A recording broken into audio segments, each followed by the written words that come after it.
And welcome to DDO Players News, where we take a look at the latest news in DDO and on the tabletop. And please welcome my co-host from Ravenloft, Dracula. Hey now, everybody.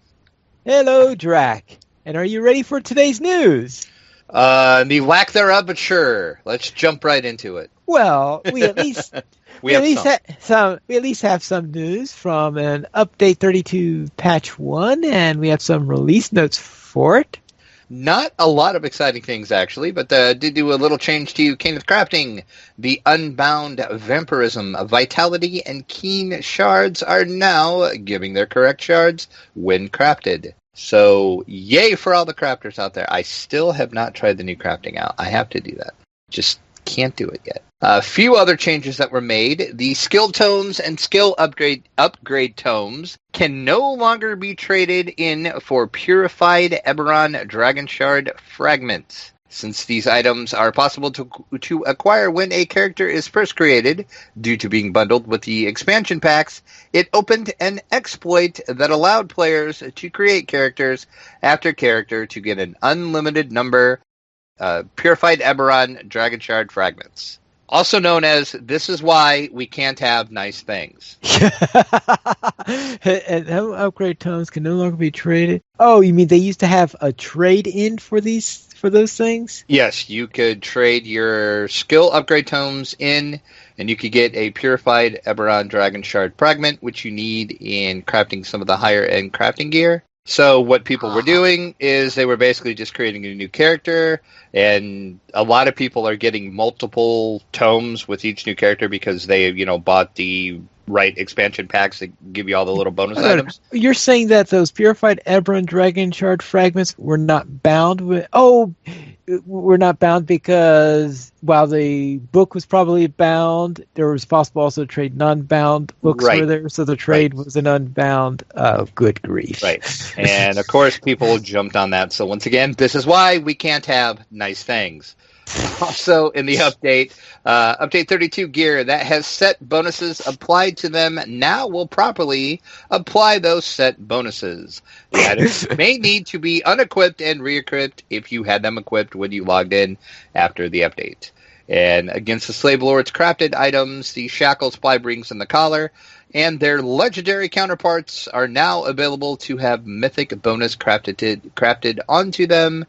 And the final big thing is the Kenneth Crafting Challenge gear now has its proper minimum levels. So, yay for the little small update.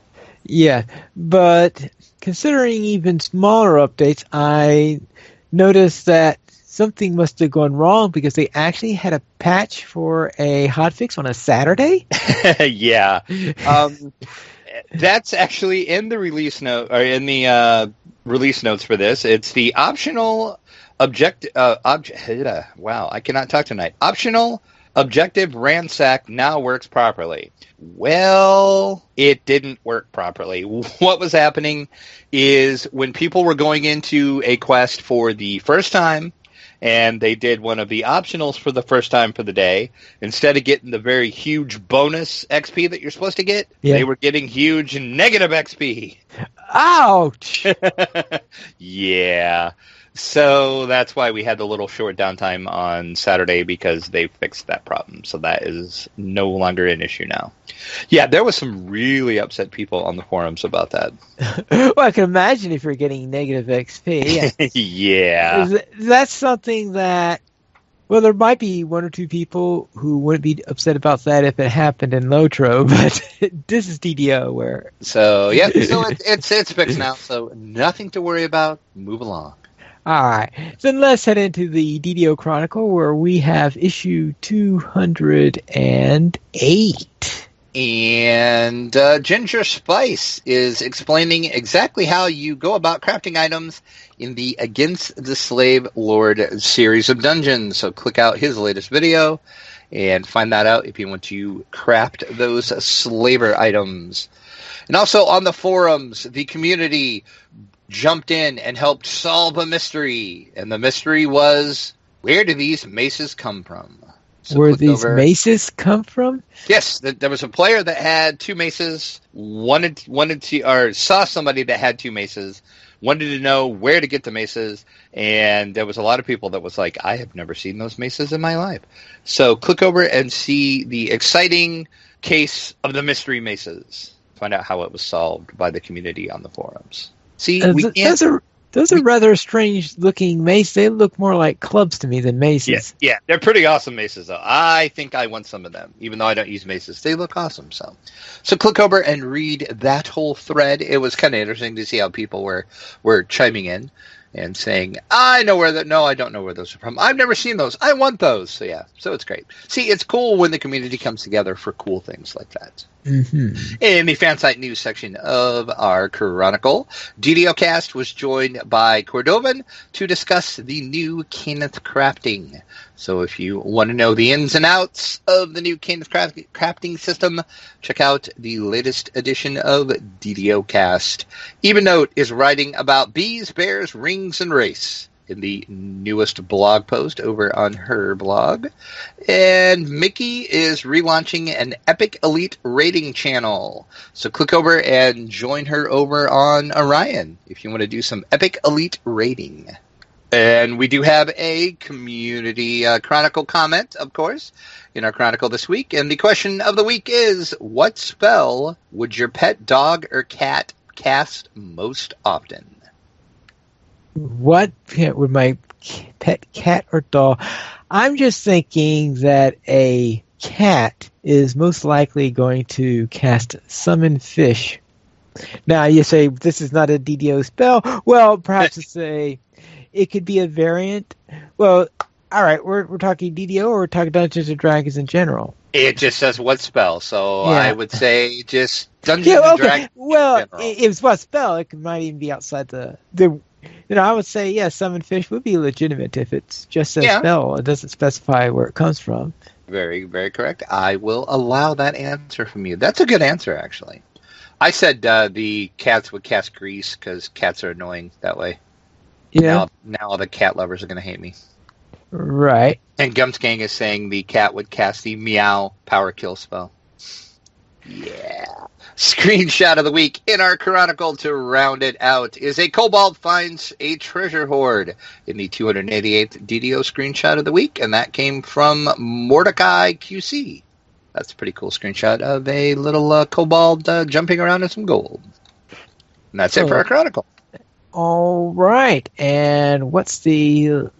Oh, yeah, that is nice gold. That's a lot of gold. Yeah, lots of gold. That's a rich kobold is what that is. Does that mean enough to buy stuff from the DDO store? Probably, if you could find a way to convert that gold into turbine points, which can't do, but I'm sure Kobold would be crafty and figure it out. For those of you that have some turbine points that are just burning a hole in your wallet, you can get 20% off the Slayer count boost, always handy to have. The select shared storage, more storage is a good thing. The Jewels of Fortune, yay for better loot. And the Treasure Hunters Elixirs, once again, yay for better loot. So pretty good sale this week, all at 20% off. And our pre-sample of the week through October 6th is the Lesser Treasure Hunters Elixir. You get one of those when you use the coupon code THEELIXIR. THELIXIR. One per account. So as always, choose wisely. Then let's head into the DDO Players news. And we have an interview. Yes, right. DDO Players news interviews. Chris Birch from Modiphius Entertainment. Indeed, had a little chat with Mr. Birch about Modiphius Entertainment, his history in the gaming circles, and of course, some of the newer games that are coming out. We did talk about the Siege of the Citadel Kickstarter, which is pretty much blowing up Kickstarter as we speak. Still up and running. You have about 5 days left on that. They're well over their goal. They keep adding stretch goals and knocking them down left and right. So check it out, what he has to say about the Siege of the Citadel board game. And then, of course, we did have a little chat about the upcoming Star Trek role-playing game as well, which is coming from Modiphius Entertainment next year. So check that interview out. It was a great interview, and I want to thank him for taking some time out of his day. We had to play, as I said in the interview, we had to play some international time zone tag to figure out a good time that would work, but we finally got it nailed down. Got the interview in, and it was a great time. So go ahead and give that a listen. Then let us see what is coming in from the dungeon. And there is another review. That's right, you really love these reviews, and you review Storm King's Thunder. I do like reviewing stuff, and yes, Storm King's Thunder, of course, is the new storyline from Wizards of the Coast. It's the new source book that is out. Wizards of the Coast sent me a copy to review. I reviewed it, and I must say, it is a great book. I gotta say, this is one of... I really loved Curse of Strahd and what they did with Curse of Strahd, but I think they one-upped themselves with this Storm King's Thunder book. First off, I have to say, I love, and I don't know whose idea it was at Wizards, but whosever idea it was, they need a raise. They include an adventure flowchart in the very first part of the book. An adventure flowchart. Yes, the adventure itself is very sandboxy, so your players can pretty much do whatever they want. Right. They get, they'll get clues. They can go to point A or go to point B or go to point C if they want. So there's really no set, it's not like back in the old days it was like, okay, you do A, B, C, D, E, F, and then you finish the adventure. Well, now the Wizards is doing all adventures in a sandbox mode, so you can do whatever you want. With this flowchart, it actually helps you. You need to start here, and your goal is to get here. Well, if your players go here, this is what they suggest you try to do next. And then if they do this, you can go here, and it ties everything together so you have a good look at how the adventure should be ran, what you can do to, like, if they throw a total curveball at you and they want to go off somewhere where you're not expecting them to, with the flowchart. Yeah, exactly. With the flowchart, you'll know how to handle that. You'll be ready. So thank you, Wizards. Please do this from now on in every book you do. This is amazing. And another great thing, of course, is the artwork. Wizards artwork is just awesome. So check this out. I do the full review. There was a couple negatives I had. You can check those out. Nothing major.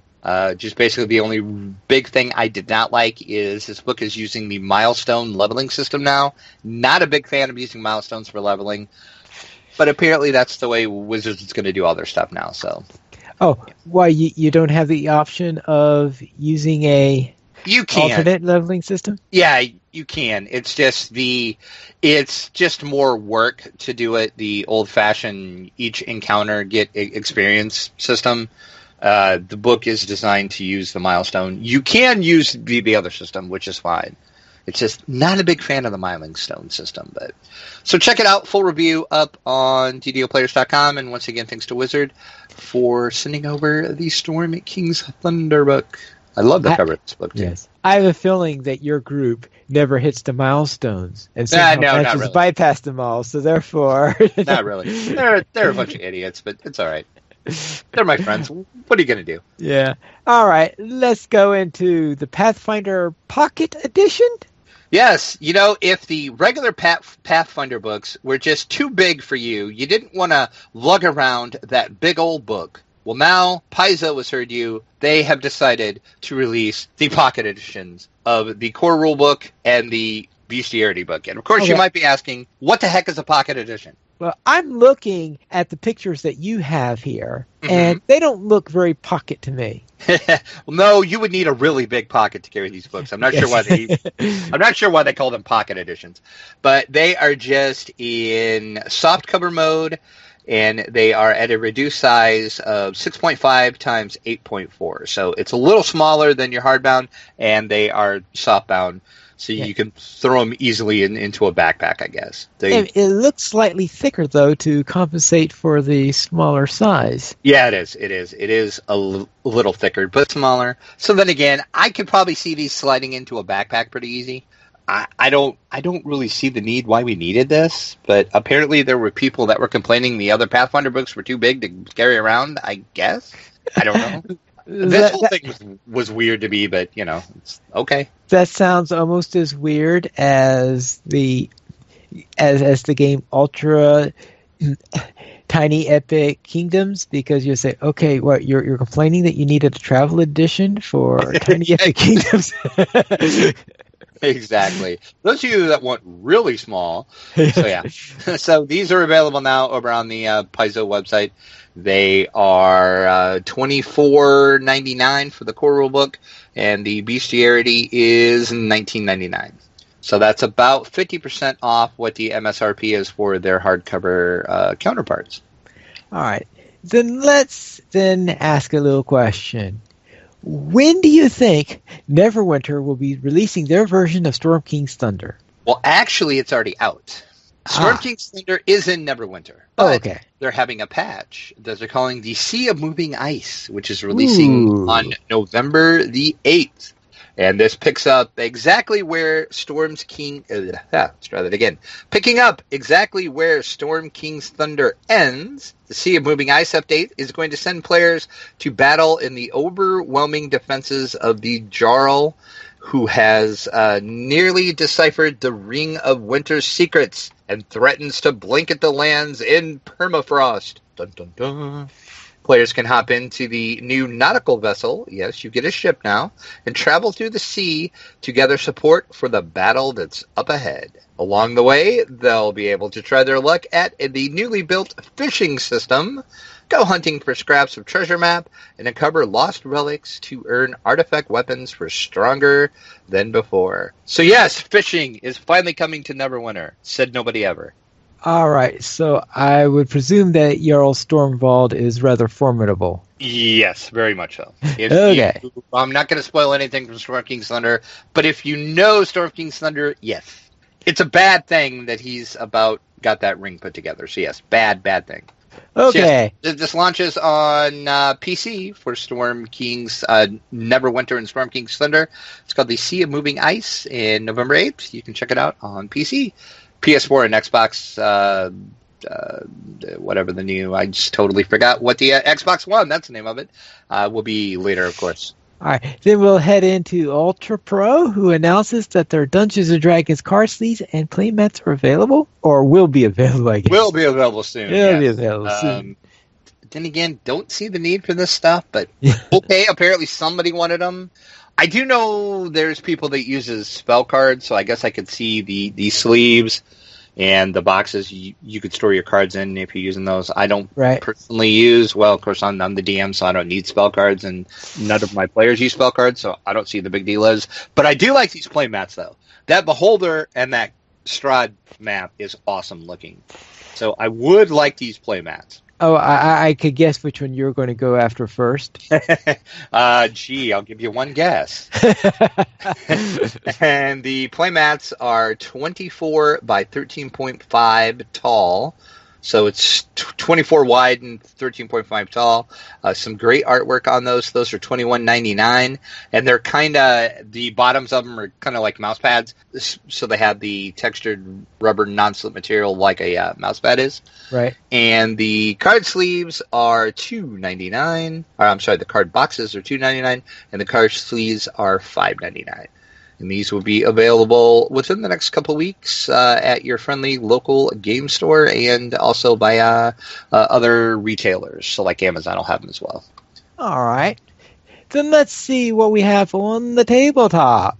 And it looks like that you have another review. Dumpster Diver? I went dumpster diving, and it was fun. Kind of? Kind of. They say one man's trash is another man's treasure. Well, that's pretty much the goal of Dumpster Diver. It is a new card game that is out. And yes, it sounds exactly like it is. You are basically dumpster diving and trying to get the best treasures. This is coming from MegaCon Games. It's for 2 to 4 players. And really, it's like I said, it sounds just like you do. You have a draw pile, which is the quote-unquote dumpster, and you're trying to amass the most wealth from your treasures. So you get treasures, and then you discard stuff out of your hand, and other players can bid to buy the stuff that you discarded. You're trying to create sets, and you want the most money and victory points off of your sets that you can get. Of course, the other players are trying to do the same thing. So it's a fun little game. Artwork was kind of cool. Like I said, the artwork looks trashy on it, but I mean that in the best. Exactly. When I say it looks trashy, it's kind of like in a Art Nouveau kind of style. So yeah, it really looks trashy because like there's a broken lamp that you can get that looks pretty sweet. Of course, it's broken, but that's because you got it out of a dumpster. So check out the full review over on DDOPlayers.com. It's Dumpster Diver from Megacon Games. Well, then let's head into the silliest game of all. I don't know if it's the silliest game of all, but it is kind of silly. Presidential Election, the board game, is now on Kickstarter. What do you mean? In seeing what it's based on. Yeah, like how could you get more sillier than what our election is this year? Well, what I really...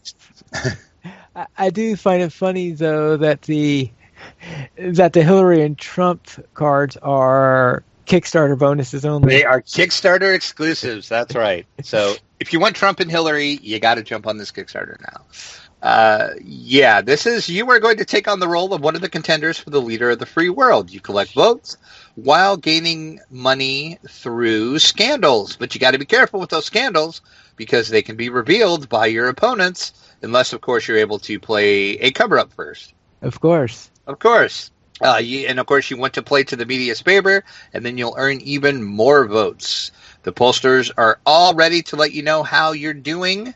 Just make sure that you have enough people in the voting booth comes Election Day, and you can be the winner. Oh, actually, we got a little bit of a problem here. What's that? I'm looking at Ralph here, and I'm pretty sure the Constitution prohibits aliens from becoming president. Well, maybe. He's not really an alien. He just looks like he is. He looks like... he has a proof of birth within the United States of America. He very well could, yeah. So, yeah, you just have to see some... And this game, of course, is all tongue-in-cheek. It's all done with characters. And it's kind of funny. On the Kickstarter, they do say about the Trump and the Hillary, there's like, you better get them now before we get the cease and desist letter. So even the game publisher knows how silly this game is. Before we get the cease and desist letter. Yes, and this Kickstarter is up and going now. It's got 38 days to go. It already funded. So you can get in on all the fun, and it is a $30 pledge to get the special inaugural edition of the game. Okay, you said that there are 38 days to go? Yes, correct. Don't ask me how that math works out. I don't understand it. Because I know you're going to say, but then that'll be after the election. But I know. Yeah, that does sound like it's going to be after the election, because the election is on the 8th this year. So it is a really late election this year. But all right, let's head into alpha. Subscription streaming services are coming from Legendary Digital Networks, and I don't think I caught a single word of what that means. I was waiting for you to go, why are we even talking about this? This is important because Legendary Digital Networks, of course, is Legendary Entertainment. And if you did not know, Legendary Entertainment now owns The Nerdist, and they own Geek and Sundry. Oh. So they have decided they are going to start their own online streaming service. Because why not? That's the big thing to do right now. Everybody's getting into the streaming service game. But the only problem with this is Tabletop Season 4 is going to be included in this, which means if you want to watch Tabletop Season 4, you are going to have to pay to watch it. What? Tabletop is now behind a paywall. They did say that the exclusivity to the alpha service will end sometimes early in 2017. So it will eventually make it to YouTube, but they don't say exactly when. And let me tell you, people are losing their ever-loving minds about this. I do not understand what they're thinking with doing this. And they're also doing the same thing with Critical Role. But that, at least, Matt Mercer said, nothing is going to change with Critical Role. It's still going to be freely available on Geek and Sundry's Twitch channel every Thursday night. And then it'll be up on YouTube the following Monday as usual. So Critical Role's not really being affected. It's also going to be on the streaming service as well, though. But Tabletop is the biggie. Tabletop is now behind a paywall, folks. Okay, I'm going to have to ask this, of course. What about the second season of the other Will Wheaton series? That is not even mentioned anywhere. So I am kind of wondering if Legendary killed Titan's Grave. Because that is not mentioned at all, and I know I've seen on Twitter people has asked Wheaton about that, and he kind of just ignores the question. So apparently something's going on with Titan's Grave, and Will's not really happy about this whole deal. I don't think so, because I thought that he only did a fourth season of Tabletop if he could do season 2 of Titan's Grave. Exactly. So yeah, I don't know. And he's not happy. Yeah, he's not happy at all. He was asked over on his Tumblr about this. The question was, new Tabletop season is on this new alpha thing. Does that mean we have to pay to see it when it premieres? If so, how upsetting is this to you? And Will's answer was, I'm not thrilled, and it's entirely out of my hands. I probably shouldn't say much more about it right now. So yeah, I think he is. So, but anyway, for $4.99 a month, you're going to get the Critical Role, which they're calling the Alpha Edition, and before mentioned Tabletop Season 4. Also, there are several new shows that they are coming. You can check over on the post on DDO Players to read all about the new shows. But the biggie is Tabletop Season 4, now stuck behind a paywall. Oh, right. Okay. And as I said, people on the internet losing their ever-loving minds over this. Yeah, I'm sorry. I am not paying for a...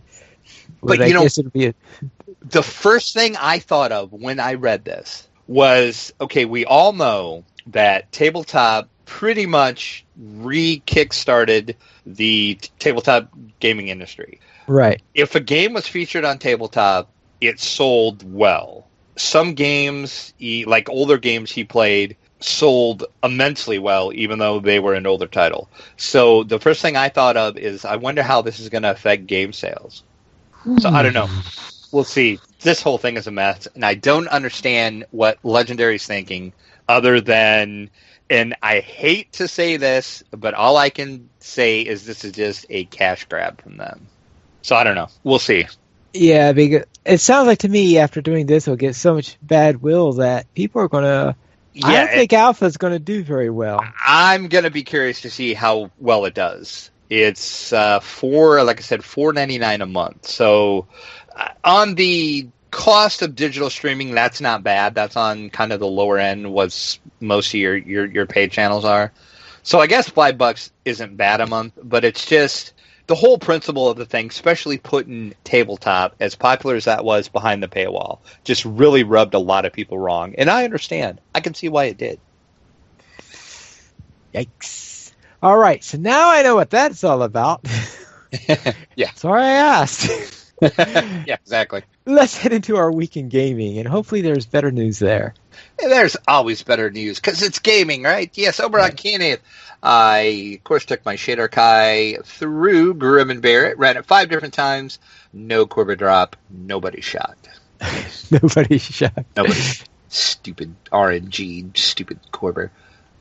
My level 10 Rogue, that is the one I am running with my friend, who is on his Wizard.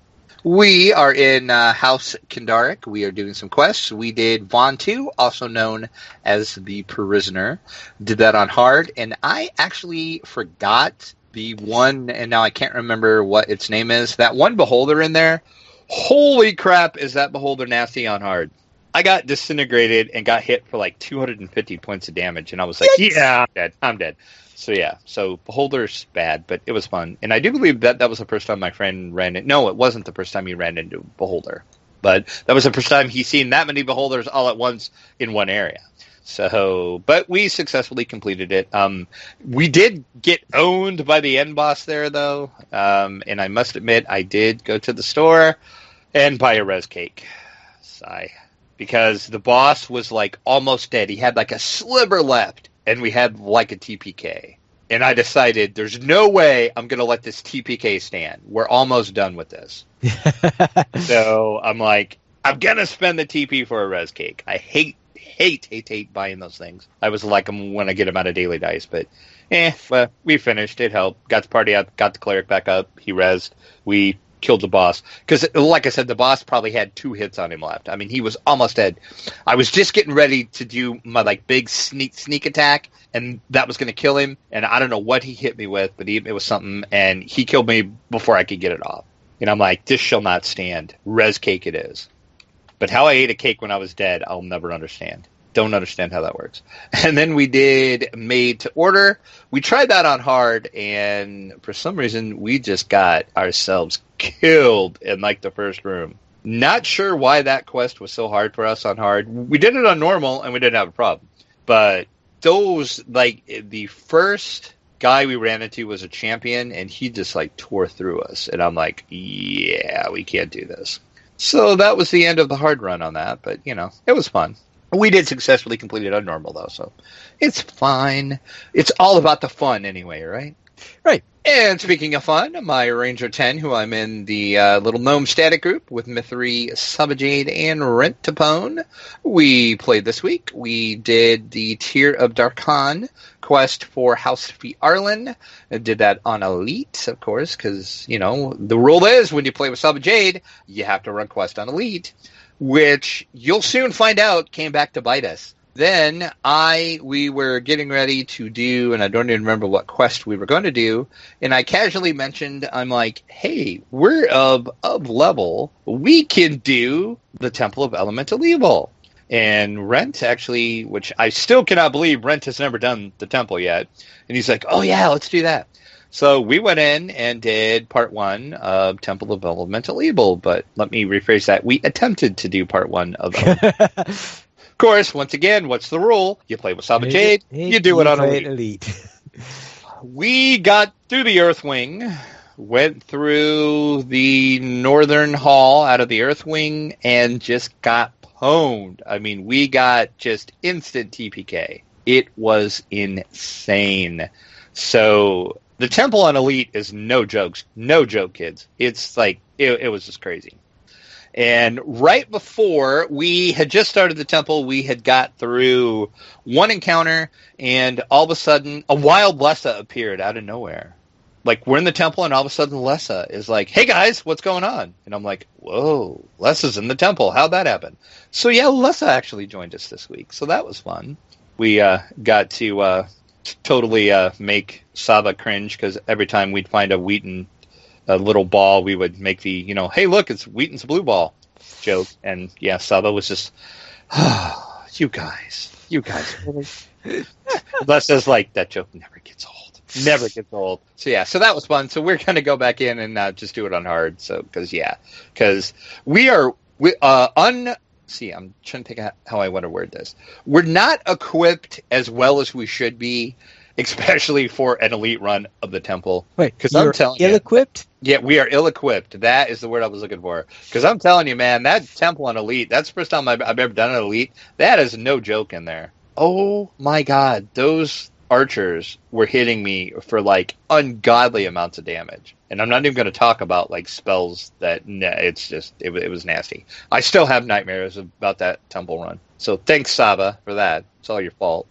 And then the other thing I did on Canaan is what I did with you. We'll let you talk about that. But over on Sarlona, I have a level 9 rogue. I ran through the catacombs on Elite, did the whole quest chain, so that was fun. I really enjoy the catacombs. I actually like that whole quest chain. That's one of my favorite quest chains in the game, as a matter of fact. So this week I think I'm going to try to do some Coin Lord stuff, because I still need to get Coin Lord favor, because I don't have the extra bags yet. And I need some more bags, because only having 3 bags sucks. So that's probably on the agenda. Then the only other thing I did gaming-wise is I did jump back into Neverwinter again. I haven't played Neverwinter in forever. So jumped on my Warlock, who is now at level 52. I started out at level 49, so I gained 49 to 52 in levels. Now I am in the Icefire Peaks zone. Got to actually fight my first giant. I actually haven't met a giant in Neverwinter yet, so that was kind of interesting. And wow, was that giant kind of hard to kill, but managed to get him down because Warlocks are just awesome. I assume it was big. It was big. It was really big. It was like I was standing like underneath it, looking up, and it probably towered over me. It was probably 3 times my size, 4 times my size. Yeah, it was insane how big that thing was. So just about got that zone figured up, and then I'm gonna figure out which zone I need to hop into next.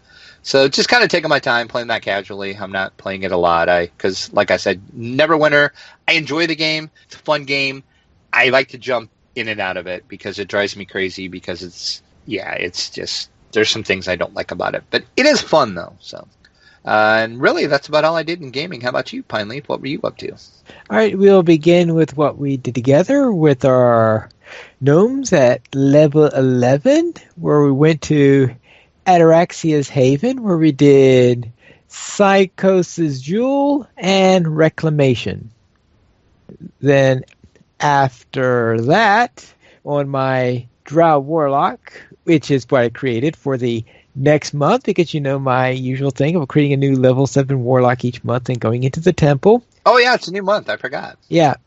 So therefore, I went into the Temple of Elemental Evil Part 1 with a Drow warlock now and see how well I do compared to the half-elf.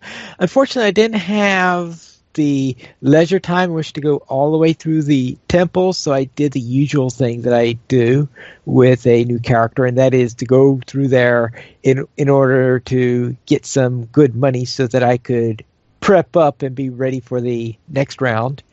And I found this particular one to be a rather trappy run, meaning that I ran into a lot of traps, because sometimes I go into the temple and I never run to a trap, and sometimes I go into the temple and there are traps all over the place. And this was...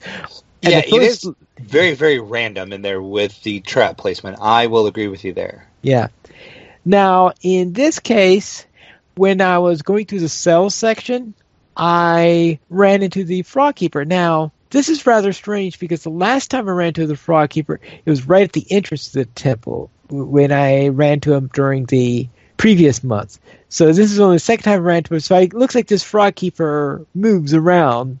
Another one of those random things. Yeah, I've never actually seen him inside. I've only ever seen him outside the door. That's interesting. I didn't realize he could actually be in the temple itself. That's kind of cool. Yeah, he was in the cell there. Now, unfortunately, the only spider eggs that I encountered during this particular run were right at the beginning, right next to the harpy room, and since I wasn't didn't have the quest in, so I didn't get the drop that's needed, or perhaps you're supposed to click on it, which I guess you could only do if you're... I don't know how it operates or whatever, but I had destroyed the spider eggs in order to keep the spiders from spawning. So, of course, I didn't get spider eggs, since... I don't know if it was either because I didn't have the quest yet, or if it was because of the way I destroyed it. Whichever way, I did not get spider eggs, so I couldn't go and feed the frog. And then in Minecraft, I built an automated melon and pumpkin farm.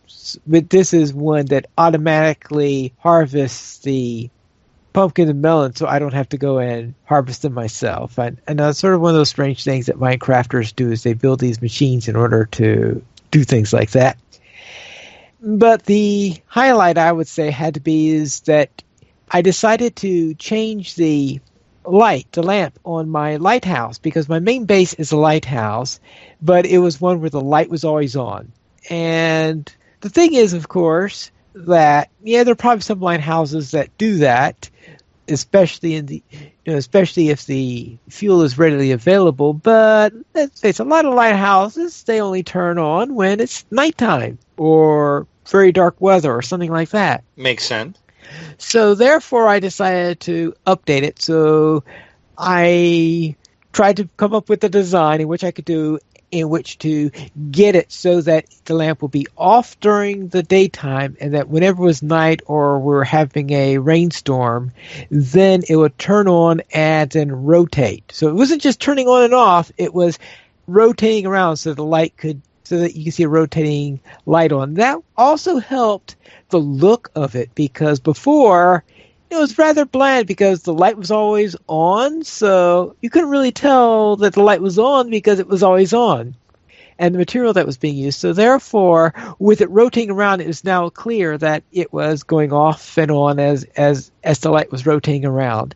So that was a little interesting challenge because I think that was my first serious redstone design. Yes, I know there was redstone in the melon and pumpkin farm, but that was somebody else's design that I just copied over. This rotating lamp was my own design, so it was nice to be able to do something in redstone on my own for a change. Now, it was a relatively simple design compared to what the real experts do, but it means I'm starting to learn how to use the stuff. And you're going to say, what in the world is redstone? Yeah, that's what I was thinking. Yeah, you can think of redstone as some people think of it as a magical substance. Some people think of it almost like electricity or something like this. Is what happens is that you scatter the stuff and power flows through it, like electricity will flow through wires. And you can use this in order to power various things and to set things in motion and the like. So therefore, you could, if you have a piston, if it's powered, the piston pushes out, and if it's unpowered, it pulls back in. So therefore, things react accordingly based on that. Oh, okay. And this one was keyed on turning on a light based on whether or not an object was present in a hopper. So if there was something in the hopper, it will turn on the lamp that's next to it. Otherwise, it won't do anything. So that was the key element on that one. That allowed me to move the item all around to a series of hoppers, and whichever hopper was close to the lamp that was closest to the hopper it was in at the time was the one that would be lit. Okay. All right. We currently have 23 supporters on Patreon. If you'd like to help support DDO Players, simply go to the donations page where you can support the Players Alliance on Patreon. There you'll find rewards, including a mention on the podcast of your choice, or even be a guest with us here on DDO Players News. And we don't have any feedback this week, but if you'd like to send us an email, you can send it to podcast@ddoplayers.com. You could also follow us at Twitter, the Players Alliance @PlayersAlly, DDO Players @DDO Players, Draculetta @Draculetta_72, and Pineleaf @Pineleaf News. The Players Alliance has 4 live shows every Monday at 8:30 p.m. U.S. Eastern Time. We have DDO Players News every Thursday at 9 p.m. U.S. This thing keeps on moving. Well, it's DJ Pimp Daddy. That's all you need to know. All right, because I have trouble. Yeah, it's 9 p.m.-ish Eastern is the new time. Oh, it's the new time. Okay, I have to remember to note that at Local Players News because that keeps on keeping the old time. Every Saturday at 8:30 p.m. U.S. Eastern Time, we have Local Players News, and on the last Friday of each month at 8:30 p.m. at 8:30 p.m. U.S. Eastern Time, we have Lotro Academy after school. Yes, we just moved the time on that. It was originally Fridays at 8:30, then moved to Saturday for a while, and now it's back to Fridays. It's as bad as XP Quest. And and what was really strange is that because we moved it between the last Saturday of the month and the last Friday of the month, because they were 6 days apart this month, that we actually had 2 Lotro Academy after schools, so that we because we happened to be on both the last Friday and last Saturday in the month. Well, alrighty then. And if you want to join us for any of our live shows, you can go to ddoplayers.com/live. And that is all we have for today. And this is Pineleaf News reminding you to quest responsibly.